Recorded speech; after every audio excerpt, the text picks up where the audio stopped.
Good morning. So this week's weekly tip revolves around this notion that you as an agent earn business because of know, like, and trust. And I will present some data that says know, like, and trust is necessary, but is not enough. So let's talk through this, and I'll show you a way to stay in touch with your clients meaningfully so you don't fall for this statistic.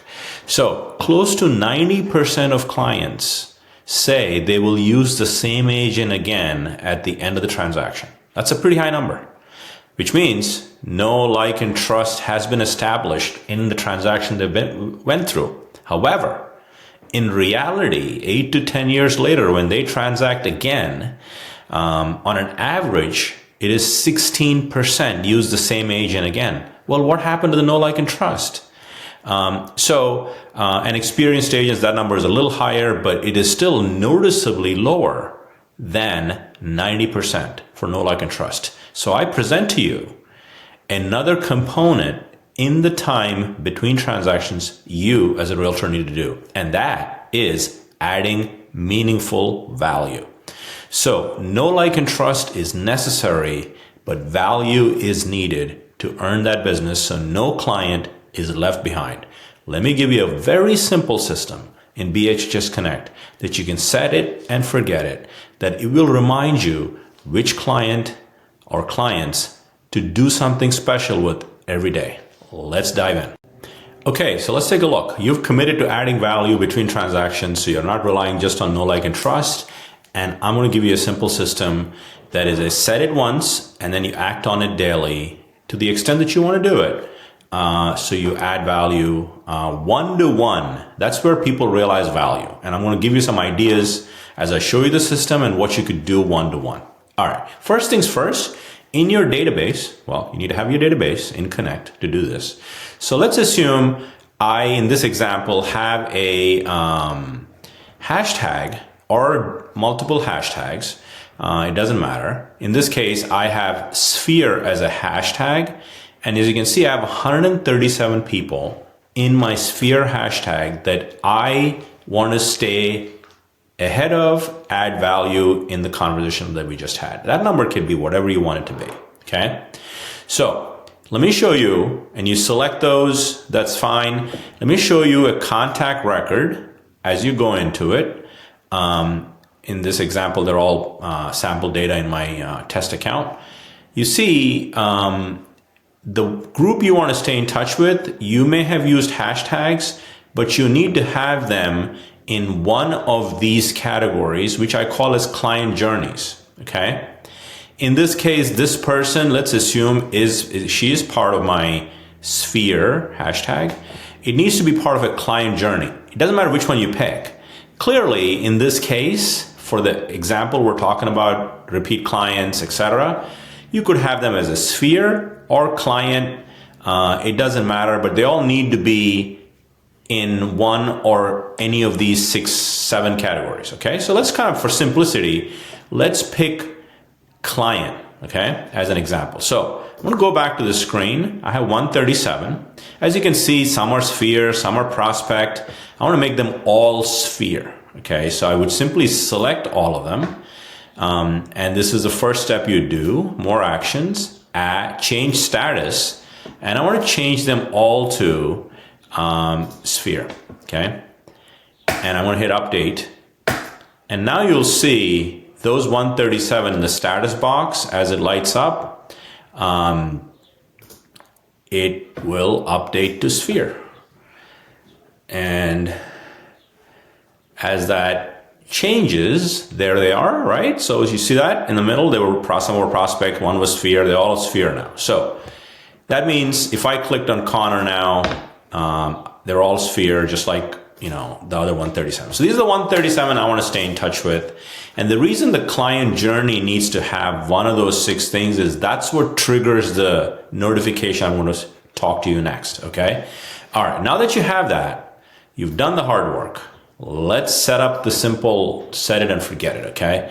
So you would go to your dashboard in BHHS Connect and go under calls, okay? And you should see create calls for a line here. I'm going to click edit settings. And when you click edit settings, it's basically saying, do you want me to set up calls for the 137? When I say calls, it's not actually calling. It's sending you an email daily on the number of people. So let's take a step back. I have close to 140 people. And I've made a decision in my business that I want to stay in touch with them meaningfully to add value every 60 days. Okay? So that's just me. You can make it 90 days, 30 days, whatever. So let's just say I did 60. That's 8 weeks times 40 working days. Let's say I take weekends off and I don't call my clients on weekends. Let's just say that. So I have 40 days to go through the 140. So if I were to do, give or take, let's just say 3 people a day, I'll get to 120, and most months have a few more days. So I'll get to the 135-ish by every 2 months. So what this does is once you set this up, every day it's going to send you an email. I'll show you the email here shortly, and tells you call or do something with these 3 people. And it's going to rotate if 3 is my number. Let's just say 3 is my number with that math I just did. And the only reason this number would change is if the frequency of how often you want to stay in touch and the number of people in your database that you want to stay in touch with. So in this case, I have about 140. If I do 3 a day, that over 8 weeks, I get to 120. So within 2.5 months, I've cycled through it. And here's the good part. After the 2.5 months, it's going to start over again. So every day you're going to get an email and it'll make you think, hey, I need to do something of item of value for these 3 people. This is above and beyond. You may be sending newsletters. All those things are one-to-many, great. But I'm going to talk about some unique things you can do that we've already talked about in the past on Weekly Tips that I'm going to refresh your memory. So in this case, yes, sphere, statuses. Remember, we make all the people in that status, sphere status. Auto create calls tasks each day. And 3 is what I wanted to do. And 9 a.m. is my email. You can choose to send it at 8 a.m. if you wanted. And if I hit save changes, starting tomorrow, I will get at 8 a.m. in the morning an email that looks something like this. Now, this is a sample from earlier this year, but when I did the demo, I did 4, but you'll see here. So today's call is 4. Now, what would you do when you get an email like that, right? Every client is different. No client is the same. So you want to start to think about maybe you send them a text. Hey, just checking in, right? Something personal. Maybe you send them a text saying, hey, let's get together for lunch. And an item of value. Maybe you do an unsolicited CMA on their property. And when you do any of that stuff, make a note in their notes, right? So you know what you've done with them. So the next time that person comes in a sheet, you can see it. So if I were to go to this person here, maybe I'll add a note. Okay, so in this person's case, I added the note to say that I sent them an unsolicited CMA. Okay, let's say it, solicited. If I can smell, that'd be good. And then here's another little trick, pin note to the top, and you want to put a date. So let's say I do the date and I say July 7/30/24. I sent them an unsolicited CMA. I hit add note. Now, anytime I go to this client, that note's at the top, no matter what they're getting. See, look, they're getting a lot of these emails, homes and trends. So you don't want the note to be buried in the time I put the note in. It's always going to be at the top. So the next time this client comes up in my emails, I can look at what I did and I can mix it up. I don't have to do an unsolicited CMA every 60 days. Maybe the next time I sent them, here's a little tip. What if you did send them the equity they've gained in the Zestimate? Now, all of you know Zillow offers a Zestimate tool, right? You can go to the homeowner's property, and I use 117 Hanover. It says estimate is $742,000. And if you scroll down here, there's a lot of tools. I mean, Zillow's done us some service here on this one. Watch what I show you. You may know this already, but good to know. Home details, it tells you when they've purchased the home, right? Last purchase, if you keep going price tax. So they purchased it, in this case, $355,000, okay? Currently shows us that's $740,000. If you go to home value and keep scrolling down, you will see that in the last and you'll see the growth in the Zestimate.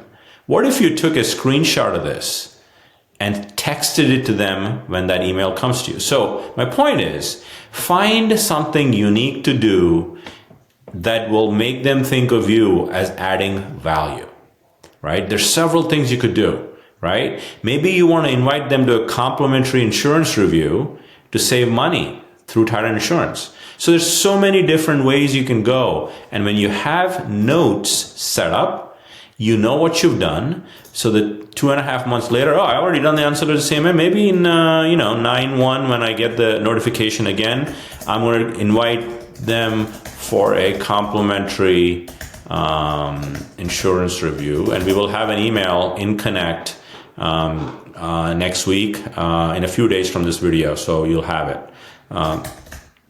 to save dollars. So again, just keep adding them to the notes so you know what you've done. And over 12 months now, let's fast forward this, 140 people, you're sending them a newsletter, you're sending them market trends, but this specific task I'm showing you that will create the email that you're going to get daily from the dashboard under tasks, right? You will do something 6 times. You're going to add incredible value, one-to-one, that specifically is about that client. And that is how you add value throughout the journey between transactions. So know, like, and trust plus value, you will earn business from your sphere or your past clients, or as we would say, forever clients. And if you go on our calls, that's it. Set it up so you're reminded, so no client is left behind, and you will separate yourself from the statistic that NAR publishes. Hope that helps. Have a great week, everybody.